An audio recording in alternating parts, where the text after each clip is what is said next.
بہترین معلومات اور اسلامک ویڈیوز دیکھنے کے لیے چینل کو سبسکرائب کر لیں۔ بلال ابن رباح رضی اللہ تعالی عنہ۔ سیدنا بلال حبشی رسول اللہ صلی اللہ علیہ وسلم کے مشہور صحابی تھے۔ رسول اللہ صلی اللہ علیہ وسلم نے انہیں مؤذن بنایا تھا۔ سفر و حضر میں رسول اللہ کے ساتھ رہتے تھے۔ آپ بہت ہی مشہور صحابی ہیں۔ آپ کے والد کا نام رباح ہے۔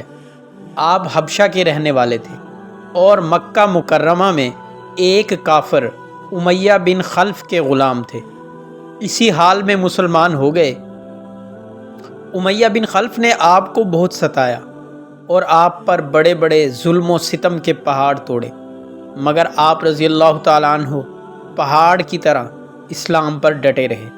حضرت ابو بکر صدیق رضی اللہ تعالیٰ عنہ نے ایک کثیر رقم اور ایک غلام دے کر ان کو امیہ بن خلف سے خرید لیا اور اللہ و رسول کی رضا جوئی کے لیے ان کو آزاد کر دیا۔ اسی لیے حضرت عمر رضی اللہ تعالیٰ عنہ فرمایا کرتے تھے کہ ابو بکر ہمارے سردار ہیں اور انہوں نے ہمارے سردار بلال کو آزاد کیا۔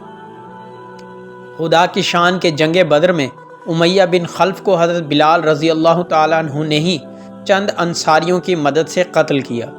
تمام اسلامی جہادوں میں مجاہدانہ شان کے ساتھ جہاد فرماتے رہے اور مسجد نبوی کے بھی مؤذن رہے۔ وصال نبوی کے بعد مدینہ طیبہ میں رہنا اور حضور اقدس صلی اللہ علیہ وسلم کی جگہ کو خالی دیکھنا ان کے لیے ناقابل برداشت ہو گیا۔ فراق رسول میں ہر وقت روتے رہتے تھے، اس لیے مدینہ منورہ کو خیر آباد کہہ دیا اور ملک شام میں سکونت اختیار کر لی۔ پھر 20 ہجری میں 63 برس کی عمر پا کر شہر دمشق میں وفات پائی اور باب الصغیر قبرستان میں مدفون ہوئے، اور بعض مورخین کا قول ہے کہ آپ کی وفات شہر حلب میں ہوئی اور باب الاربعین میں آپ کی قبر مبارک بنائی گئی۔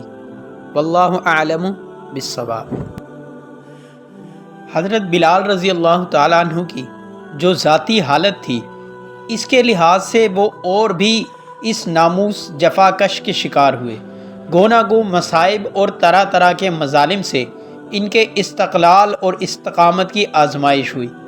تپتی ہوئی ریت، جلتے ہوئے سنگریزوں اور دہکتے ہوئے انگاروں پر لٹائے گئے۔ مشرکین کے لڑکوں نے گلے مبارک میں رسیاں ڈال کر بازیچہ اطفال بنایا، لیکن ان تمام روح فرسا آزمائشوں کے باوجود توحید کی مضبوط رسی کو ہاتھ سے نہ چھوڑا۔ ابو جہل ان کے منہ کے بل سنگریزوں پر لٹا کر اوپر سے پتھر کی چکی رکھ دیتا، اور جب آفتاب کی تمازت بے قرار کر دیتی تو کہتا، بلال اب بھی محمد کے خدا سے باز آ جا، لیکن اس وقت بھی دہنے مبارک سے یہی عہد نکلتا۔ ستم پیشہ مشرکین میں امیہ بن خلف سب سے زیادہ پیش تھا۔ اس کی جدت ترازیوں نے ظلم و جفا کے نئے طریقے ایجاد کیے۔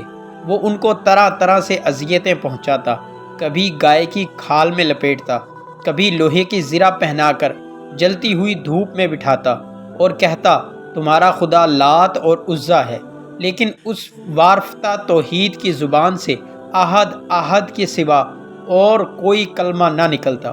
مشرکین کہتے کہ تم ہمارے ہی الفاظ کا اعادہ کرو، تو فرماتے کہ میری زبان ان کو اچھی طرح ادا نہیں کر سکتی۔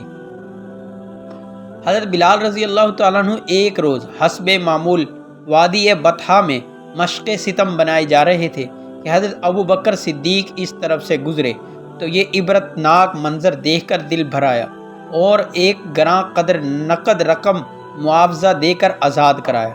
حضرت صلی اللہ